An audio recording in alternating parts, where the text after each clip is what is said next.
So, on Patreon, I wanted to make a video on Hestia and how we can progressively see her growth and the concept that has evolved since her first interaction. But with the release of Miss Kobayashi's Dragon Maid, I think it better to talk about a character which I can actually understand on a human level when it comes to the psychology and nature of one's being and how their actions lead to where they are now. Let's look at this piece as more of an understanding of the basis of when you hear about war and what radicalization can do to the youth of today, because by no means is this a one-time notation in this show when it comes to the perceptions of war, factions, and the casualties in between. While Miss Kobayashi's Dragon Maid has a lot of slice-of-life narrative points in the field throughout the show, it could be best to remember that the characters that surround the titular character herself are from a world in which war or the effects from it establish how each of these characters react and how they treat Kobayashi. The series does have a lot of great moments establishing that narrative, and there is no realistic results of a child of war than the newest dragon that we meet in this season of the show, Ilulu.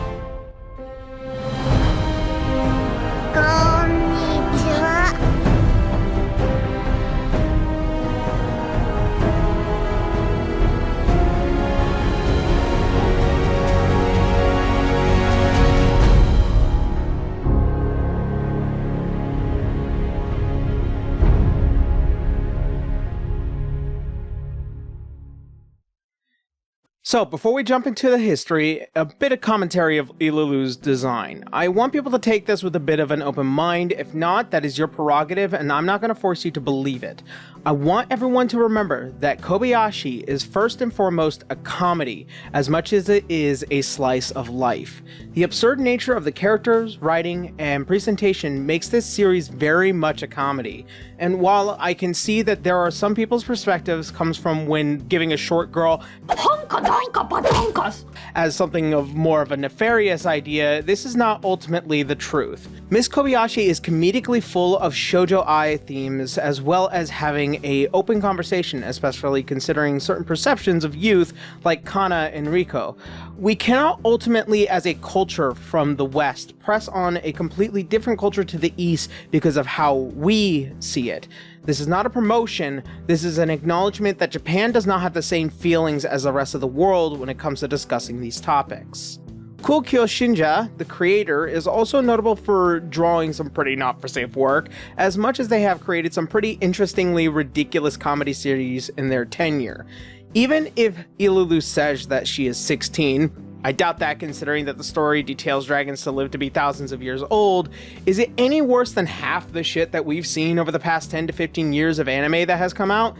I think not, and I also think it's really about the comedic ridiculousness that is reflective of how most manga artists literally do this more of a cash grab and functional medium to get people to buy more manga in Japan, because to be honest, whether anime or manga is becoming more mainstream or not in the US doesn't matter.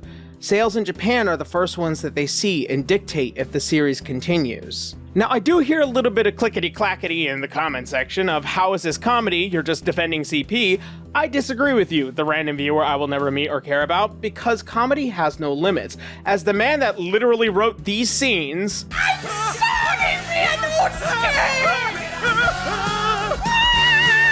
I think you underestimate how much me and Hestia prefer erotic asphyxiation. almost there! Wait for it. Almost there! Wait for it.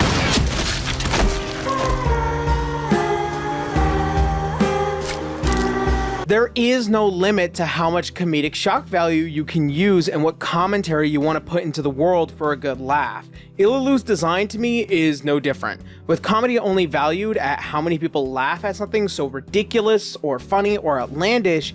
Japanese comedy is totally different, and once again, we cannot pressure our culture onto another without violently destroying the other. That being said, while I'm not a fan of Ilulu's design, I get it as a fellow comedian. Okay, so that said, Ilulu is from the other world that has been known to have multiple warring factions between the mortals and the dragons that we see. I was actually inspired because when I took a look at Elma and Toru, they are culturally understandable, one being the Western interpretation of the fire-breathing beast of destruction, and the other a wise river divine beast of the gods. Episode 5 being the proof. And also sort of Cinema Wins video on Raya and the Last Dragon. Love you so much, by the way. And Ilulu is a member of the Chaos faction, so we can interpret that she is a being of destruction. But from when we meet Ilulu to where she is going and how she got there is a great tale to talk about because we have perspectives on why she is the way she is. You see, Ilulu is a child of war. As the old Ron Perlman saying goes, War. War never changes. Since the dawn of humankind, when our ancestors first discovered the killing power of rock and bone, blood has been spilled in the name of everything from God to justice to simple psychotic rage. The results of war are always the same. One of two sides have an equal chance of winning, but the people coming out of it are almost always changed. The story goes, Ilulu was a dragon that had been raised by the Chaos faction, but not ultimately radicalized until the humans killed her parents and the children she wanted to play with for an upper hand in the war efforts. This traumatized Ilulu as a creature that was mainly seen to spend their youth as a child, playing and enjoying their days with others that can understand Ilulu as someone that is young enough to do so. We can gather that the death of what were family and human friends, we can justifiably say that she wavers so greatly when it comes to the war efforts over the matter of a few episodes. You see, when you have to grow up fast, you lose what is such an important time of your life to understand perspectives that can help one grow into a person. I've spoken to my mother on this matter on many occasions because she was a teen mom. She graduated already with her first child, and the details of how she saw her 20s, and that she had no time to discover a lot about herself, and the fact that she was raising 4 kids from a divorced marriage does not a good home make. Because responsibilities had to be put on someone when the adults were not around, my oldest brother had been robbed of his youth. This is not a one-to-one comparison, but even so much as a hard to live at home is like that, one can imagine what war can do and how it can affect a young mind. Once again, I like to note, Ilulu is young in dragon terms. As she may have had a longer existence, her existence has lived with war for much longer too. To anyone that may know about the Dutch famine study, there is legitimate proof that PTSD and other physical alterations can be passed down from mother to child. Basically speaking, the effects of war can last for generations. Ilulu and Toru are at least the latest generation in the effects of what is happening in the other world, which those effects can cause them to develop behavioral differences, such as PTSD, genetic deviations, and even temperamental effects that may not even be from being on the front line, which is why when they can see an opportunity to get out, they can. Imagine, if you will, if you can get out of a warring territory, no matter the consequences, would you? I know I would. Peace is a terrifying notion to soldiers that fought, but if you've been fighting for hundreds of years, maybe one thing can change your mind. Ilulu's change from child of war to a shopkeep is solely based on the desire to escape back to childhood. They revolve their entire existence wanting to reclaim what was stolen, to play, to learn, to enjoy peace with youth, and it could take one person to either free them of their sins or to drag them back into the depths of hell. And even those who claim that they are the good guys are willing to even cross the lines that they choose to gain an upper hand, which is why Kobayashi is a fulcrum to the story. Toru has found her peace through being a maid, and Ilulu is finding her peace by being allowed to grow up with a bit more time and a room to breathe in. This acclimation can affect her mood, but it is positively enforced by being allowed near others that can fulfill her desires to experience peace. I think this is a great time to inspect where that mindset is going. Communicating is a difficult task when the only language you speak is that of a world of endless fighting. Ilulu struggles to communicate, even now. Her usual expressions where she is energized or has a lot more depth to it is when she is around her own kind. However, it's the lack of communication that tells the bigger picture here. Because acclimating to a new home, or when you are given a place where you can discover yourself and the world around you, can seem scary or even empty. She doesn't know how to talk to Saikawa? Luoka gives her a chance. She wants a job to play with kids that come to a store even though her responsibilities dictate to manage the floor. She gets excited that she can help those that she can see what she had stolen from her. This level of space gives her a lot of opportunity to fill the void of emotional disparities from one world to the next. What I'm getting at here is that the reality of an individual who struggles to communicate like Ilulu does is solely based on the language spoken that is not her usual vernacular. Think about how we met Ilulu and how they spoke. It was full of intended violence, backed by action of course, even threatening an entire city just to prove a point that no matter where one goes, war is what follows them. It's what they were raised by, and she knows Toru knows it. The entire conversation with Kobayashi is an ideal spoken by the voices who fight a war to win, because the words they trade are based on cultural perspective. Kobayashi is without a doubt raised by the Japanese education system, and in case you may not know, it plays a huge role in ensuring peace within the community, while also having the perspective of being around dragons that can change their minds. So would Ilulu be any different? Of course, this does have pushback as a younger mind is not as wise.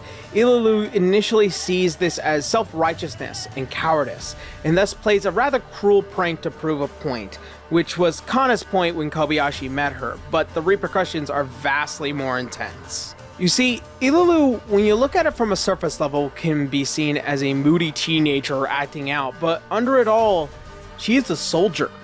She tries to gain tactical advantages through combat and through negotiations. She knows she doesn't like it. She doesn't hate humans, even though it was humans that killed her parents.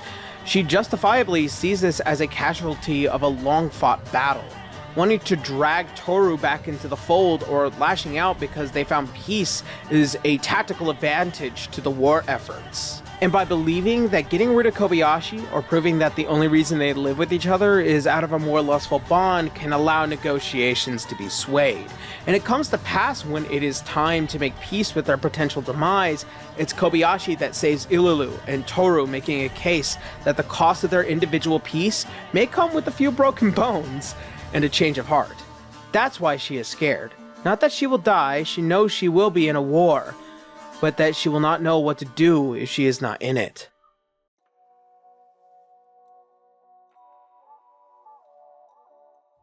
Ilulu is without a doubt a complicated character, much like anyone in Miss Kobayashi's Dragon Maid. Thousands of years of war can create a perception that is glorified because the loyalty of one's own nation or faction can lead the radicalization of the mindset of survival of the fittest. For all the things that Ilulu lost, her right to grow as a child without the world burning was stolen, and is humorously represented in what the possibility of peace could mean for those who could easily die from war's unchanging nature. It could topple nations as much as the people that live in it. Toru, Kana, Luoka, and Fafnir know that all too well. It's these moments that they cross the barrier and seek something outside of it for all of its benefits, and that these beasts of power and destructions are finding themselves at peace. Ilulu as a dragon, as a person, as someone that is grown and molded by war, can have a lot of reflective meanings to what it comes down to: a person that never got to do the things they should have as a young individual. You can say what you want, but our environment around us is what creates us. The people that raise us are whose values we hold to the highest esteem. And if there's anything I've learned as a young man, I wish I had a better environment. It would have saved me a lot of money in therapy. Ilulu, no matter how you look at it, is someone that I see is getting therapy by positive reinforcement, by stepping out into the world, by changing their views and learning more about themselves. Doing the scariest part is learning to take that leap of faith. There are a lot of parts that Ilulu will never get back, and in time I hope to see that grow into a place where she doesn't need everything, but finds everything in something she values beyond Kobayashi. Because Kobayashi is human, she will die one day, and the dragons will have to move on. Or not, I don't know. For what it's worth, Ilulu stands out not because of what she looks like, but because of what she has lost, and what she will gain due to Kobayashi's careful hand to understanding and kindness. No matter how cheesy it is to say it, kindness can return the stolen youth of Ilulu.